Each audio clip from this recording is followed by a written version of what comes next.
రాష్ట్ర ముఖ్యమంత్రి మీద ఈ ప్రభుత్వం మీద ఎంత వ్యతిరేకత ఉందో మనందరికీ తెలుసు. అందరికీ నమస్కారం.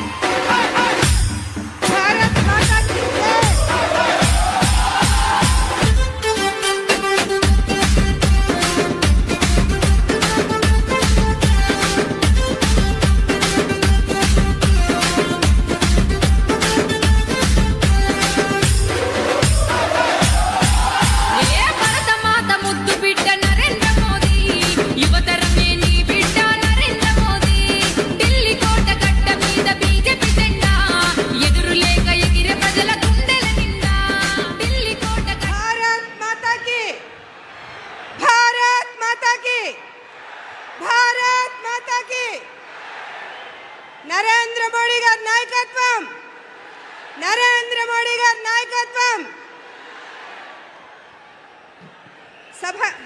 సభకు నమస్కరిస్తూ ఈనాటి చలో చిలకలూరిపేట ప్రజాగళం సభకు విచ్చేసిన అశేష ప్రజానీకానికి, అదేవిధంగా వేదికలు అలంకరించిన భారతీయ జనతా పార్టీ, తెలుగుదేశం, జనసేన నాయకులందరికీ కూడా హృదయపూర్వకంగా నమస్కరిస్తూ, అసాధ్యాలను సుసాధ్యం చేస్తూ 500 సంవత్సరాల కళ నిజం చేస్తూ అయోధ్యలో బాలరామునికి భవ్యమైన దివ్యమైన రామ మందిర నిర్మాణం చేసి చూపించిన మన ప్రధానమంత్రి నరేంద్ర మోడీ గారికి ఆర్టికల్ 370 రద్దు, ముస్లిం మహిళల వైవాహిక జీవితానికి భద్రత కల్పిస్తూ ట్రిపుల్ తలాక్ రద్దు, సాంప్రదాయ వృత్తులకు చేయూతనందిస్తూ వెనుకబడిన వర్గాల వారి జీవితాలలో వెలుగులు నింపే విశ్వకర్మ యోజన, అంత్యోదయ లక్ష్యంతో పేదల జీవన ప్రమాణాలను మెరుగుపడే విధంగా తీసుకున్న అనేక చారిత్రాత్మక నిర్ణయాలు,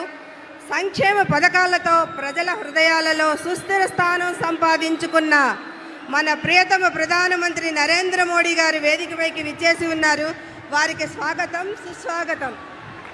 వారితో పాటుగా తెలుగుదేశం పార్టీ జాతీయ అధ్యక్షులు, మాజీ ముఖ్యమంత్రి వర్యులు, పరిపాలనా దక్షత కలిగిన విజనరీ నాయకులు శ్రీ నారా చంద్రబాబు నాయుడు గారికి స్వాగతం, సుస్వాగతం. ప్రశ్నించే గళం వెరుపన్నది ఎరగదని నిరూపించిన జనసేన అధ్యక్షులు పవర్ స్టార్ పవన్ కళ్యాణ్ కొణిదెల గారికి స్వాగతం, సుస్వాగతం. భారతీయ జనతా పార్టీ రాష్ట్ర అధ్యక్షులు మరియు మాజీ కేంద్ర మంత్రివర్యులు అన్న నందమూరి తారక రామారావు గారి ముద్దుల తనయ, నిబద్ధత క్రమశిక్షణకు మారుపేరుగా కలిగిన మహిళా నాయకురాలు శ్రీమతి దగ్గుపాటి పురంధరేశ్వర గారికి స్వాగతం, సుస్వాగతం. తెలుగుదేశం పార్టీ అధ్యక్షులు అచ్చెన్నాయుడు గారికి స్వాగతం, సుస్వాగతం. వేదికలు అలంకరించి ఉన్న మాజీ రాజ్యసభ సభ్యులు, ఎమ్మెల్యేలు, అదేవిధంగా వివిధ పార్టీల నాయకులందరికీ కూడా స్వాగత నమస్కారాలు తెలియజేసుకుంటూ, మొదటగా జాతీయ తెలుగుదేశం అధ్యక్షులు శ్రీ నారా చంద్రబాబు నాయుడు గారిని, గౌరవ ప్రధానమంత్రి శ్రీ నరేంద్ర మోడీ గారిని సత్కరించవలసిందిగా.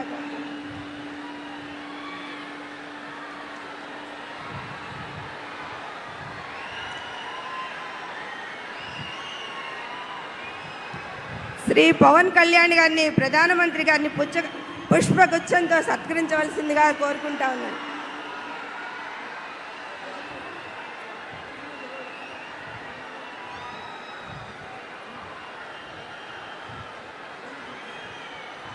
రాష్ట్ర భారతీయ జనతా పార్టీ అధ్యక్షులు శ్రీమతి దగ్గుపాటి పురంధరేశ్వర గారిని గౌరవ ప్రధానమంత్రి గారికి, మోడీ గారికి జ్ఞాపికను అందిస్తారు.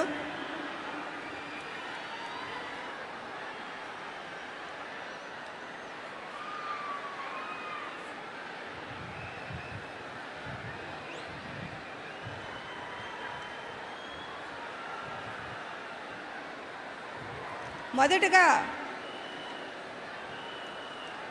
జనసేనాని పవర్ స్టార్ శ్రీ పవన్ కళ్యాణ్ కొణిదెల గారిని తమ సందేశాన్ని అందించవలసిందిగా కోరుకుంటారు.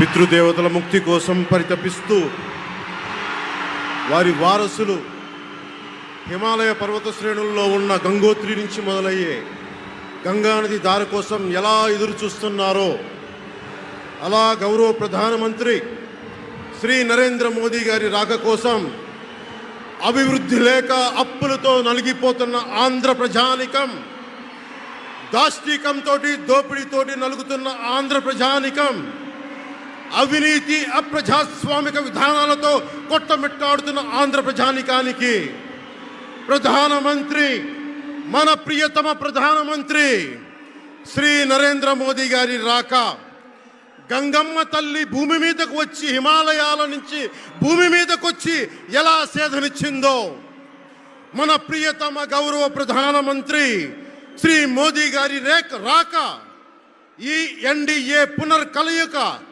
5 కోట్ల మంది ప్రజలకి ఆనందాన్నిచ్చింది.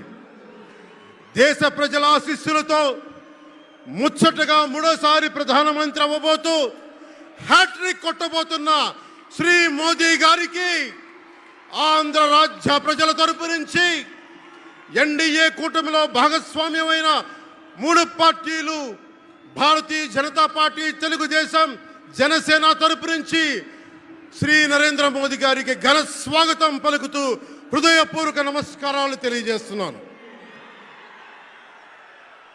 2014లో తిరుపతి బాలాజీ వెంకటేశ్వర స్వామి సాక్షిగా ఈ పొత్తు మొదలైంది.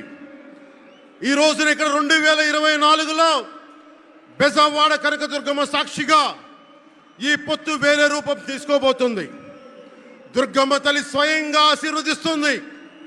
ఇక్కడ ఆంధ్ర రాజధానికి అమరావతి దేదీప్యమానంగా వెలగాలని, దానికి నేను అండగా ఉన్నానని మోదీ గారు మరీ వచ్చారు ఇక్కడికి. ఒక్కసారి మన కోసం వచ్చిన మోదీ గారికి, మన కష్టాలకు భుజం కాయడానికి వచ్చిన మోదీ గారికి, 5 కోట్ల మంది ప్రజల కోసం నేను ఉన్నానని చెప్పి వచ్చిన మోదీ గారికి ఒక్కసారి బలంగా కరతాళ ధ్వనులతో ఘన స్వాగతం పలుకుదాం.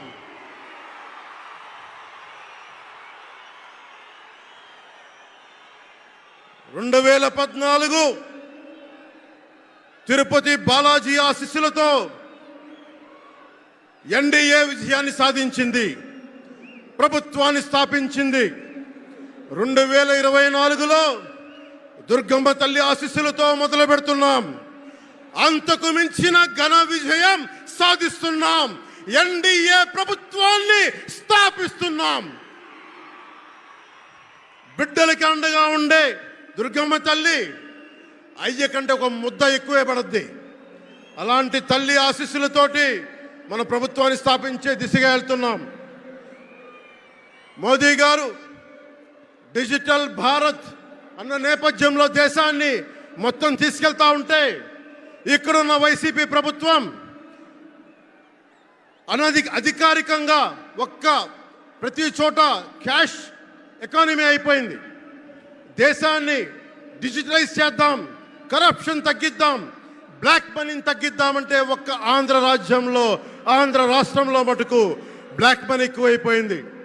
ఉదాహరణకి సారా తీసుకుంటే, ఏరక్ వ్యాపారమే తీసుకుంటే, సంపూర్ణ మద్యపాన నిషేధం అని చెప్పి వచ్చిన వ్యక్తి ఈ రోజున మద్యాన్ని సారా ముఖ్యమంత్రి కాదు, అతను ఒక సారా వ్యాపారి. అతను ఈ రోజున 1,13,580 కోట్ల రూపాయలు 5 సంవత్సరాల్లో అఫీషియల్గా అన్అఫీషియల్గా సేల్స్ అది పెట్టారు. కానీ దాన్ని అండర్ రిపోర్ట్ చేస్తూ 84,050 కోట్ల మటుకు చూపించారని చెప్తా ఉన్నారు. ఈ రోజున కేంద్ర ప్రభుత్వానికి కానీ భారతదేశపు ఎక్స్చెక్కర్కి కానీ 10,000 కోట్ల రూపాయల జిఎస్టీ ఎవేషన్ జరిగింది. అలాగే ఇసుక దోపిడీ, జేపీ వెంచర్స్ పేరు మీద ఆ బినామీలు ఎవరో తెలుసు, ఆ 5 మంది. पवन जरा पुलिस के लोग उनको नीचे उतारिए, नीचे उतारिए उनको। बिजली के तार हैं, आप क्या कर रहे हैं वहां? Please come down.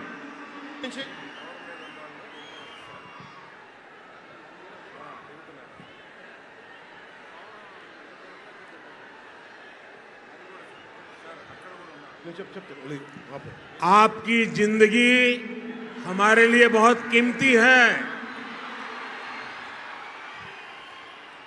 प्लीज नीचे आइए। आप मीडिया वालों ने आपकी फोटो ले ली है, आप नीचे आइए।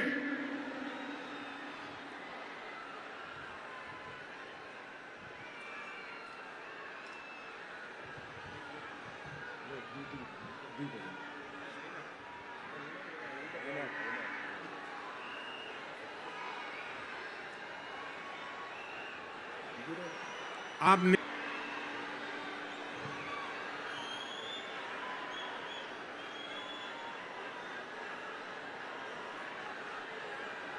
यहाँ जो पुलिस के लोग होंगे इन सभी टावर पे जरा कहर करें।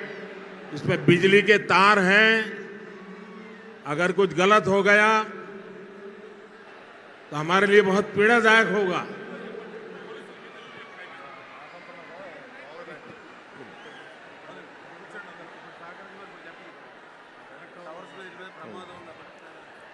దయచేసి అందరూ ఆ ఎలక్ట్రికల్ లైట్స్ అన్నీ ఉన్నాయి, ఎలక్ట్రికల్ కనెక్షన్స్ ఉన్నాయి. దయచేసి మీ ప్రాణాల మీద ప్రధానమంత్రి గారు ఎప్పుడు ప్రోటోకాల్ బ్రేక్ చేసి మరి మీకోసం వచ్చారు. దయచేసి వాటి మీదకి ఎక్కకండి. సభ సజావుగా జరగాలి, మీరు క్షేమంగా ఇంటికి వెళ్ళాలని ప్రధానమంత్రి మోదీ గారు కోరుకుంటూ మరి సభ కంటే ముందు వచ్చారు ఆయన మాటలు. దయచేసి బాబు మీరు కూడా దిగిపోయింది అక్కడి నుంచి,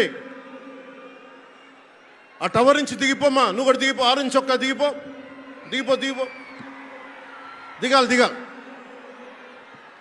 దయచేసి కింద ఉన్న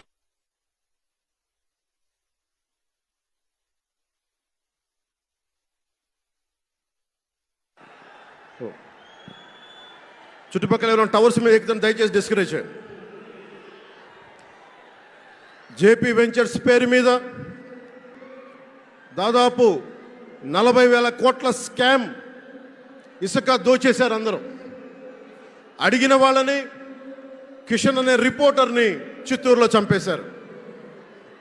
ఇక లా అండ్ ఆర్డర్ దృష్టికి వస్తే ఆంధ్రప్రదేశ్ హైయెస్ట్ గాంజా క్యాపిటల్ అయిపోయింది.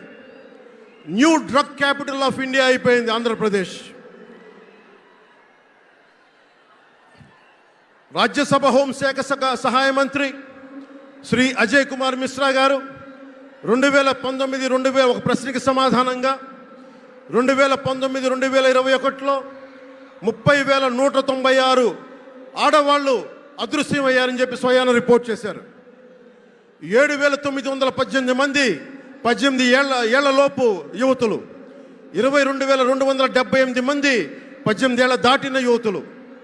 దీనికి ఒక్క స్పందన లేదు ఈ ప్రభుత్వం నుంచి. ఒకవైపు ఆత్మనిర్భర్ భారత్గా, సెల్ఫ్ రిలయంట్ భారత్గా ఎక్కడి నుంచో విదేశాల నుంచి వచ్చిన సంస్థలు భారతదేశానికి వస్తుంటే ఆంధ్రప్రదేశ్కి రావాల్సిన సంస్థలు పారిపోతూ ఉన్నాయి. 2,200 కోట్ల పెట్టుబడితో సంస్థ హైదరాబాద్ తరలిపోయింది. Amar Raja, Franklin Templeton, Reliance electric unit ఇవన్నీ ఈరోజు వెళ్ళిపోయినాయి ఆంధ్రప్రదేశ్ నుంచి. పారిశ్రామిక ప్రగతి ఒకప్పుడు 2019లో 10%, 10.24% ఉండగా ఈ రోజున -.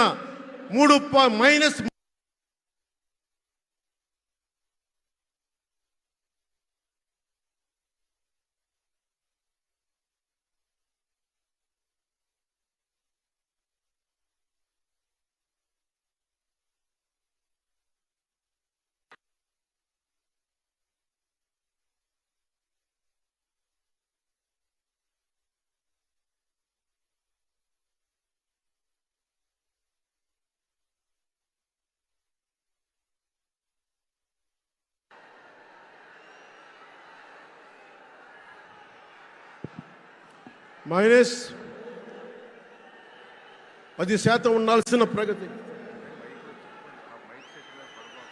దయచేసి మీరు అందరూ మైక్ సెట్ మీద పడకుండా దూరంగా వెళ్ళండి. అందరూ దయచేసి మీ ఉత్సాహం రాష్ట్రం వైపు చూపించండి, దేశం వైపు చూపించండి. మైక్ సెట్ మీద పడితే మనకి మాట్లాడటానికి ప్రధానమంత్రి గారు విలువైన మెసేజ్ ఇస్తారు.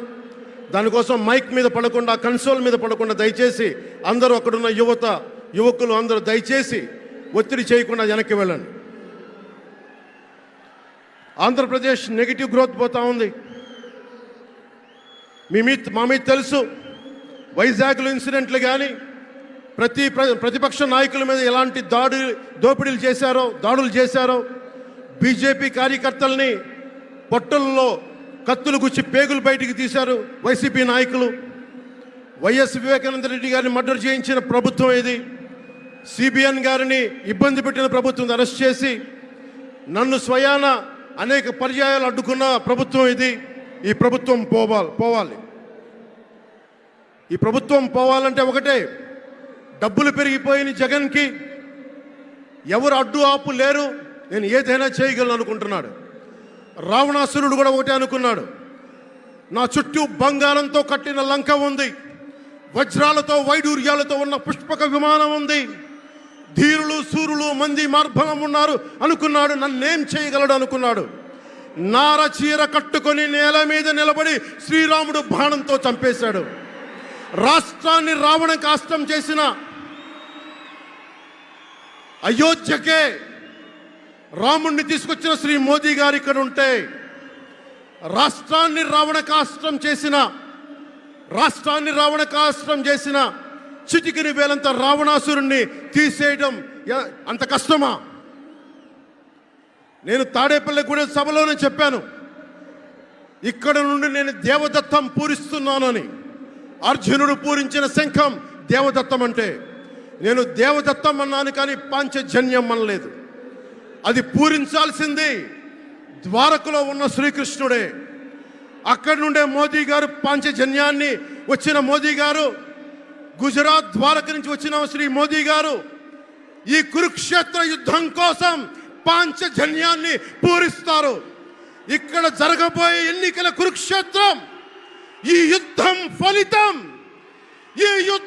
ఫలితం ధర్మందే విజయం, పొత్తుదే గెలుపు, కూటమిదే పీఠం.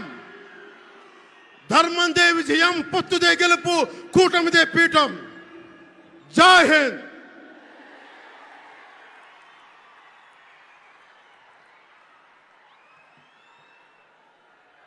దయచేసి అందరూ కూడా కొంచెం సమయం.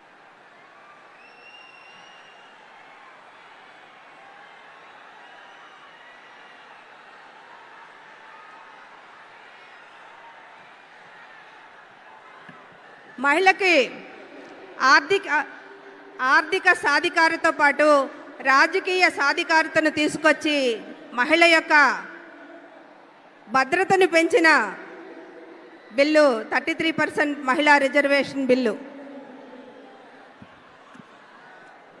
ఇప్పుడు తెలుగుదేశం జాతీయ అధ్యక్షులు మరియు మాజీ ముఖ్యమంత్రి వర్యులు శ్రీ నారా చంద్రబాబు నాయుడు గారిని వారి సందేశాన్ని ఇవ్వాల్సిందిగా కోరుకుంటాం.